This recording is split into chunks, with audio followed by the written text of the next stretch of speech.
আপনারা শুনছেন 91.2 FM radio Sundarban, সুন্দরবনের নিজস্ব কণ্ঠস্বর। সকল শ্রোতা বন্ধুকে স্বাগত জানিয়ে শুরু করছি এই বিশেষ প্রতিবেদন। মাননীয় মুখ্যমন্ত্রী মমতা বন্দ্যোপাধ্যায়ের ঐকান্তিক উদ্যোগে স্বনির্ভর বাংলা গড়ার লক্ষ্যে মা মাটি মানুষের সরকারের ঐতিহাসিক ঘোষণা বাংলার যুবসাথী, ক্ষেতমজুর ও অন্যান্য কৃষকদের সহায়তা এবং লক্ষ্মীর ভাণ্ডার প্রকল্পে নতুন রেজিস্ট্রেশন। রাজ্যের বিভিন্ন সরকারি প্রকল্পে একসঙ্গে আবেদন করার বড় সুযোগ এনে দিলে রাজ্য সরকার। যুবসাথী থেকে লক্ষ্মীর ভাণ্ডার একাধিক প্রকল্পের জন্য এবার বিধানসভা ভিত্তিক বিশেষ ক্যাম্পে সরাসরি আবেদন করা যাবে। গত 15 ফেব্রুয়ারি রবিবার থেকে শুরু হয়েছে এই শিবির, চলবে আগামী 26 ফেব্রুয়ারি পর্যন্ত সরকারি ছুটি বাদে। রাজ্যের প্রতিটি বিধানসভা কেন্দ্রে ক্যাম্প করছে এই রাজ্য সরকার। সেখানেই নেওয়া হবে যুবসাথী প্রকল্প, ক্ষেতমজুরদের বার্ষিক 4,000 টাকা সহায়তা এবং কৃষকদের সেচের জল ব্যবহারের জন্য নির্ধারিত জল কর মুকুবের আবেদন।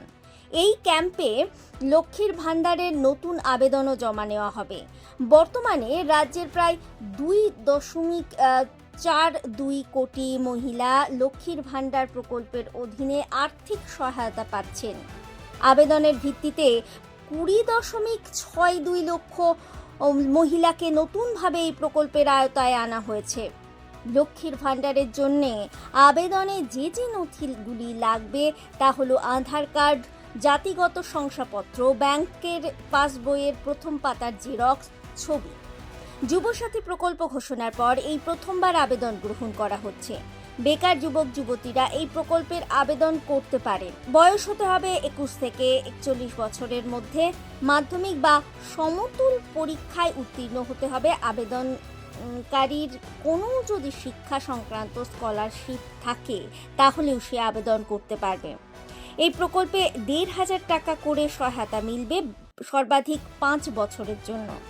যুবসাথী আবেদনের জন্য প্রয়োজনীয় নথিগুলি হলো আধার কার্ড, জাতিগত শংসাপত্র, ব্যাংকের পাসবইয়ের প্রথম পাতার জেরক্স, অ্যাডমিট কার্ডের জেরক্স, 2 কপি পাসপোর্ট সাইজ ছবি। রেজিস্ট্রেশন ক্যাম্প 294টি বিধানসভা কেন্দ্রেই আয়োজিত হচ্ছে। মাননীয় মুখ্যমন্ত্রী মমতা বন্দ্যোপাধ্যায়ের উদ্যোগে গত 15 ফেব্রুয়ারি থেকে 26 ফেব্রুয়ারি 2026 সকাল 10টা থেকে বিকেল 5টা পর্যন্ত সরকারি ছুটি বাদে ক্যাম্প চলছে। আপনার নিকটবর্তী ক্যাম্প খুঁজে পেতে https://apps.wb.gov.in A find your camp অপশনে ক্লিক করুন। নমস্কার।